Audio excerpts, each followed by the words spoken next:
No, we're not rolling You yet. want to wait till we Roll. roll? What the hell? Shoot, goddammit, you bastards! Roll! You're a director. What's going on? Are we going? Can we, Roll, can you we start bastards. now? Can we start? Do you mind? Congratulations on your Oscar nominations. Thank you very much. Especially Jennifer Jason Leigh. Yeah. How did you get a performance like that out of her? Well, She goes there. oh, she absolutely She's goes. so ugly, it's almost poetic. Yeah, I know. Yeah, she gets there all right. The thing about with Daisy was the thing is, it was interesting with her because part of the thing is, and we talked about this early on. That's not a performance you can almost prejudge. Like, if you've seen the movie, so you know that she has a lot of fireworks in the final chapter of the story, but you can't just go there. She almost has to do all the movie, all the story up until that point to get there at the right place. And I remember talking to her about it, and I go, look, this is really a character me and you need to put together. We need to live through this character together, and I don't want you to prejudge her. I think we're just going to build it little by little together, and we're going to live through it, and we'll get to where we need to go. But we just have to just keep steady the course and just keep feeling it every day and taking her further and further and further. What was wonderful about what Jennifer did in particularly, and this is one of the things that I loved about her so much, and one of the reasons why I went with her, was Jennifer never made Daisy an other. She never judged her. She never said, "Oh, I'm playing a villain." There was no judgment whatsoever. She was always preaching Daisy's side. She was always making Daisy's case. And she made herself Daisy. She was never playing this other character in a genre movie. She was Daisy for all of and embraced that.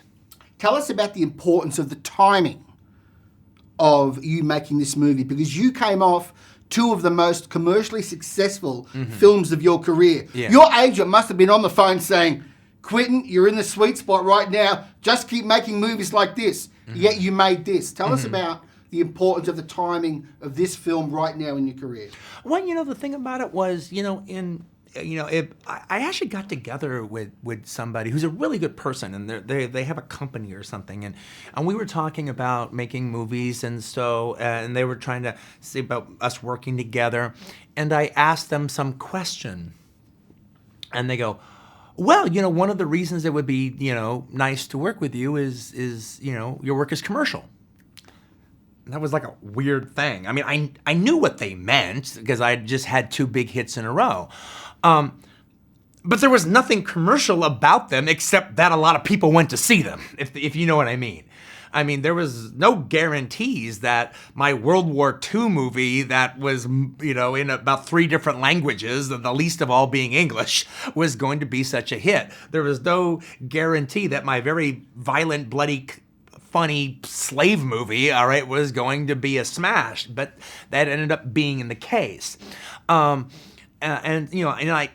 I want them to be successful? Absolutely, I wanted them to be successful, but I wanted to make them. That was what was important. And so that really is always where I'm coming from. I'm coming from, just whatever the next story is, and I've gotten lucky enough that I can actually do what I want to do. I mean, it was a case where you presumably built up enough credit where you could get away with making a movie like this and releasing it the way you wanted to. Absolutely. Yeah. I mean, I think I would have been able to make this movie, pretty much under any circumstances, for the most part. But me doing it in 70 millimeter and doing it in this way, well, that was one of the things that the last 2 successes actually ended up buying me for sure. And you did have a double agenda. You wanted to, one, introduce the old idea or reintroduce the idea of the event movie, where people would go and spend a night with a movie, and also to preserve the notion of 70 millimeter.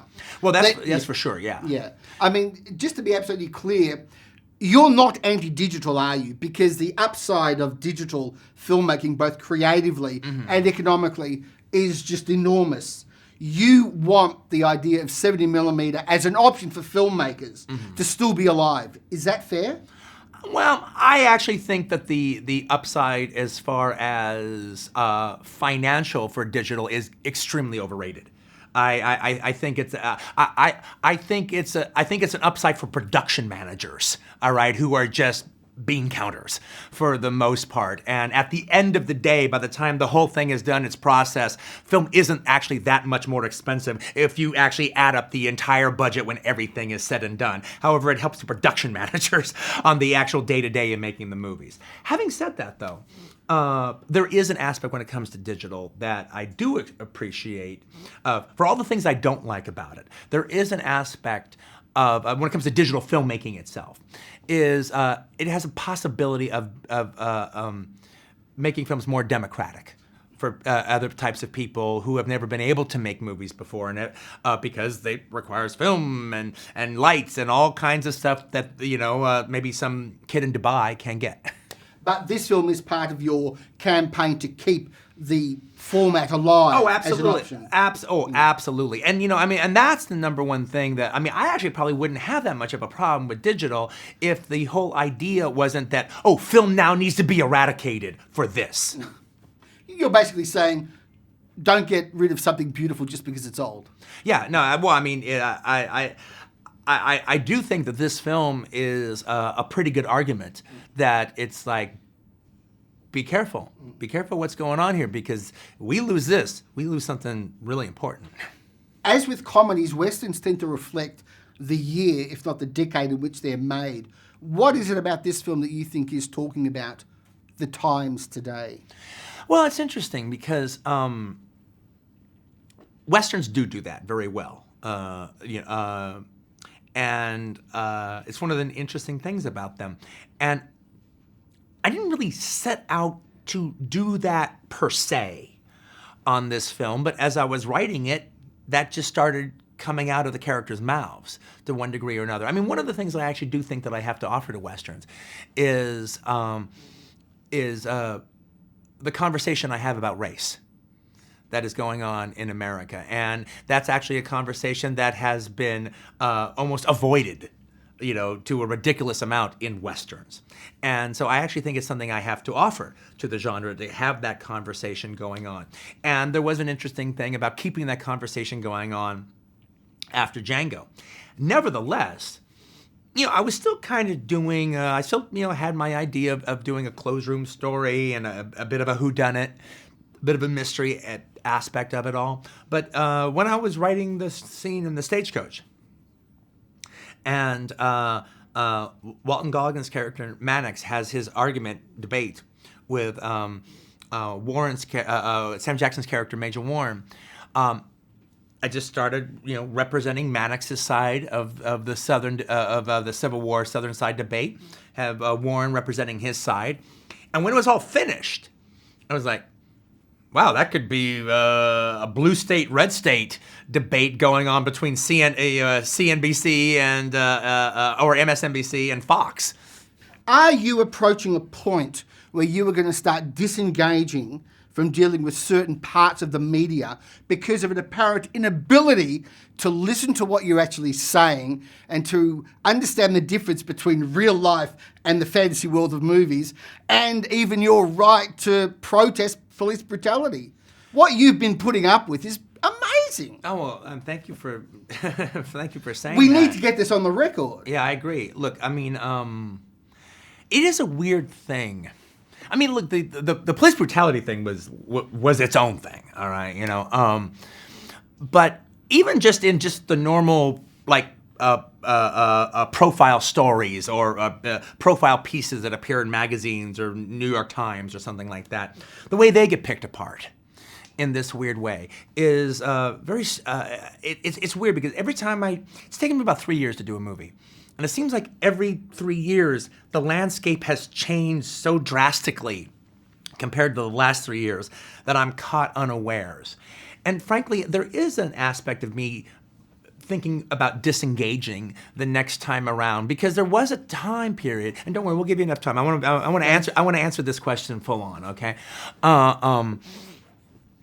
There was a time where you would do a profile article in, say, Vanity Fair or the New York Times or whatever, New York Times Magazine, and like the writer came down and he spent 3 days with you, and then you talked about this or that and the other, and it always was pressed, it always wasn't, but you were expressing yourself, you got a chance to, you've done something important, you hope, and you've get a chance to talk about it.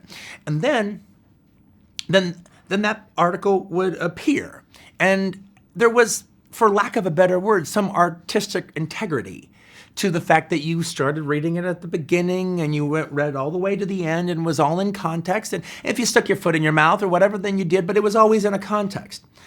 But now it comes out and then all the buzzwords are grabbed and picked out and thrown on about 10,000 websites, made to seem as salacious as possible with absolutely no context, making a big deal about almost everything you said, never in a context. And I don't need that. There's no upside for me in that. There is no reason to do that anymore as far as I'm concerned. It just results in you having to make more media appearances to make absolutely clear what was clear in the first place. I know. I see no benefit for it anymore. Where before there was a benefit. All right, I was expressing myself, and it was taken in the context that I was given. Howard Hawks, one of your favorite directors. Yeah. One of his best movies was Hatari, a family film. Mm-hmm. Describe a Quentin Tarantino family film. What would it be like? Well, I've flirted with the idea of doing a family film. The reason I never have is because I've never really come up with a story per se. But there is an aspect to it that I do like. Is I remember, here's the aspect that I like. If you actually make a movie that connects with kids,